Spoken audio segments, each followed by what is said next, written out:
আজকে আমরা বুড়ির ঘরের জন্য জ্বালানি খুঁড়তে যাচ্ছি সবাই মিলে। এই ভর দুপুরে রোদ্রের মধ্যে দেখতেই পাচ্ছ কতটা রোদ, আমরা জাস্ট তাকাতে পাচ্ছি না রোদ্রের জন্য। মাথাটাতে ঘোমটা দিয়ে নিতে, বৌদির কি অবস্থা, কি আর করা যাবে। বাচ্চারা হয়েছে এখন, বৌদির বুড়ির ঘর বানিয়ে দিতে হবে। আর ওই যে সামনে একটা ছোট্ট মানুষ যাচ্ছে, দেখো দেখো সবাই বুড়ির ঘর বানিয়ে যাচ্ছি, চলো। এই দেখো পিছনে আর একজন, সবার মাথায় ঘোমটা, আর বুঝতেই পারছো কতটা রোদ্দুর। দেখো আমার বৌদি তো কালো হয়ে গেছে, মুখটাও দেখা যাচ্ছে না কালোর জন্য। আর কি বাগান, এই বাগান থেকে আমরা নেবো সেই অমূল্য ধন, যেটা দিয়ে আমাদের বুড়ির ঘর হবে। বুড়ির ঘরটা পুরানো একটা বলে দিন, আমাদের একটা ছোটবেলাকার নিয়ম, যেটাতে আমরা খুব মজা করি। তো চলো আজকে তোমাদের দেখাই কি কি হবে প্রথম থেকে। এই দেখো আমার বৌদির কাজ শুরু করে দিচ্ছে, এর জন্য তো বৌদিকে নেওয়া জন্য সব শুরু করে দিচ্ছে। এই দেখো আমার বৌদি, ওই দেখতে পাচ্ছ, এই দিয়া দিকে দিয়ার ওই মেয়েটা কি যার নাম, এই পড়ে গেল, যা যা যা যা কষ্ট করছে, আমরা একটু হাত লাগিয়ে পড়ি। না না না, তুমি হাত লাগা, হাত লাগা, এখানটা তুই আচ্ছা এখানটাই আমরা এই অ্যামাজন ফরেস্টে এসে এখানে কিসের গর্ত এটা আমি তো বুঝতেই পারছি না। দেখতেই পাচ্ছ এখানে, এই দেখো গর্তটা, ও মাই গড, এটা কি কিসের সুড়ঙ্গ? এটা আপনারা যদি জানেন অবশ্যই আমাকে জানাবেন। এখানে মানে কি হতে চলেছে, এখানে কি সাপ থাকে না শিয়াল থাকে? যদি আপনারা কিছু জেনে থাকেন অবশ্যই কমেন্ট করে বলবেন, ঠিক আছে? হ্যালো গাইস, এখন আমরা এখান থেকে কমিক পেলাম ফরেস্ট থেকে, আর ওই ফরেস্টে যাচ্ছি আমরা, দেখি কেমন পাই। বৌদি বোঝা, এটা দিয়ে আমাদের বুড়ির ঘরের মেন হবে, কারণ আমরা জানি সবাই কলার গাছ দিলে নাকি আগুনটা অনেক উপরে ওঠে, তার সাথে অনেক সুপারির ডাল টাল সব দেবো আমরা, তোমরা দেখতেই পারবে।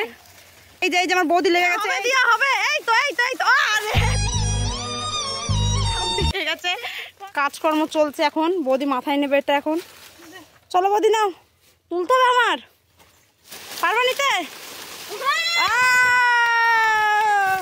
বৌদি বৌদি বৌদি, চল চল চল গাইস, এবার যা যাক বাড়ি। আগে একটা বোঝা যাচ্ছে, এখন একটা বোঝা যাচ্ছে। আমাদের বুড়ির ঘর বানানো শুরু হয়ে গেছে, যে সপ্তমী একটা করে জিনিসগুলো দিচ্ছে।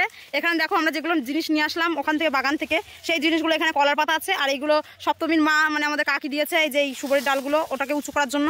আর ওখানে আমাদের জামাইবাবু দেখো তিনটে ইয়ে করে মানে নারকেলের ডাল লম্বা করে দিয়েছে। দেখো এখানটায় বুড়ির ঘর বানানো চলছে, এখন সবাই বানাচ্ছে। তো এখন হচ্ছে বুড়ির ঘর বানানো চলছে, তো বাচ্চা মাসি বানাচ্ছে। এই রোদ্দুরের মধ্যে আমাদের যে কি কষ্ট হচ্ছে, তারপরেও এই ছেলেপিলাদের জন্য এই কাজগুলো করা, ওরা যাতে খুশি হয় তার জন্যই। নেই যে সপ্তমী দেখুন ভালো করে দেখতেই পাচ্ছ গাইস, এখানে বুড়ি ঘর হচ্ছে, সুপারি ডালগুলো উপরে দিয়ে দিচ্ছে, আগুনটা অনেকটা উপরে ওঠে। এখানে আমাদের এখানে পাড়াতে হাড্ডাহাড্ডি লড়াই হয়, পাড়টার আগুন কত উপরে উঠবে। তো রাত্রিবেলা দেখেন কত উপরে উঠছে। এখন বুড়ি ঘরটা ভালো করে সাজাই, তোমরা দেখো কি করে সাজাচ্ছি আমি। আর দেখে তো কমপ্লিট হয়ে গেছে, সুপারি ডালগুলো দিলেই হয়ে যাবে, বাদ বাকিটুকু। রোদ্দুরে খুব কষ্ট হচ্ছে, কিছু করার নেই, একটা দিনের জন্য করতেই হবে। আজ আমাদের নেড়া পোড়া, কাল আমাদের দোল, পূর্ণিমাতে চাঁদ উঠেছে, বলো হরি বল। তার জন্য বুড়িকে শাড়ি পরানো হবে না, এখনকার যুগে জানোই তোমরা সবাই লোকে জিন্স পরতে কতটা কমফোর্টেবল। তো ওর জন্য বুড়িকেও জিন্স পরানো হচ্ছে। বুড়ির মুখে সিক্রেট আমি পরে দেখাবো তোমাদের সাথে। এই যে বুড়ির মুখটা আমরা দিলাম, অবশ্যই জানাবেন কমেন্ট করে কেমন লাগছে আমাদের বুড়িকে আঁকানোটা, আমার বুড়িকে ড্রেস আপটা কেমন হয়েছে অবশ্যই জানাবে। আর বুড়িকে এই এত সুন্দর ইউনিক ড্রেসে তোমাদের কেমন লাগলো অবশ্যই কমেন্ট করে জানাবে। বলো হরি বল, বলো বলো হরি বল।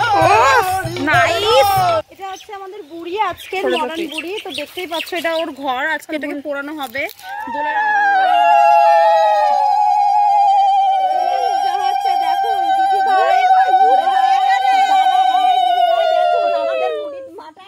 আজ আমাদের নেড়া পোড়া, কাল আমাদের দোল, পূর্ণিমাতে চাঁদ উঠেছে, বলো হরি বল, বলো